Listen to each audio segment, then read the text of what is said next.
Alors, je suis Frédéric Volpon, je suis ébéniste, j'ai 58 ans et je dirige la Maison Volpon. Pour présenter la Maison Volpon, c'est une maison d'ébénisterie.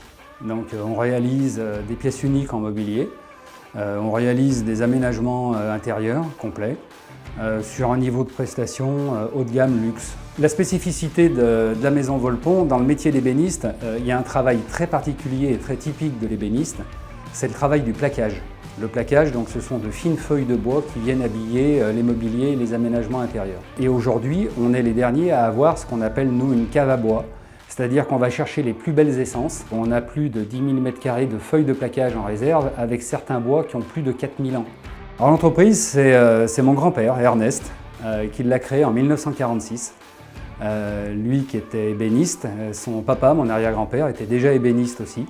Donc il a donné la passion à mon grand-père qui a créé en revenant de la guerre en 1946.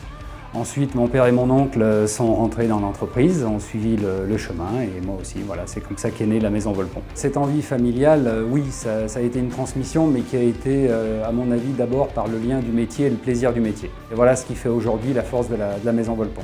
Alors pourquoi avoir repris la Maison Volpon? Alors cette question, moi, elle s'est posée en 1987. Et donc j'ai voulu apprendre comment fonctionnait une entreprise. Et sur le cursus que j'ai suivi, j'ai pu faire intervenir une personne dans l'entreprise. Qui vous voulez être dans 2 ans, dans 5 ans, dans 10 ans, et comme par hasard dans 13 ans, qui était la date de la retraite de mon père. Ça a été convenu à ce moment-là, mais ça s'est fait comme une évidence, parce que c'est tellement un métier que j'aime. La reprise de l'entreprise, il faut savoir s'y préparer.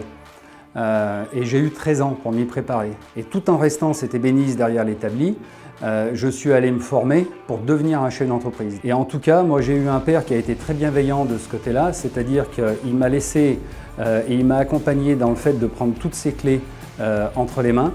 Et le jour où il a décidé de prendre sa retraite et d'arrêter, on a convenu une période de 6 mois en amont et 6 mois en aval. Alors qu'est-ce qui peut faire aujourd'hui qu'on considère qu'on est un pro de la reprise ou de la transmission? De ma propre expérience, c'est déjà de l'anticiper, c'est de prendre le temps. Si c'est quelqu'un qui reprend, qui est du métier, comme j'ai fait, c'est de prendre le temps de devenir chef d'entreprise aussi.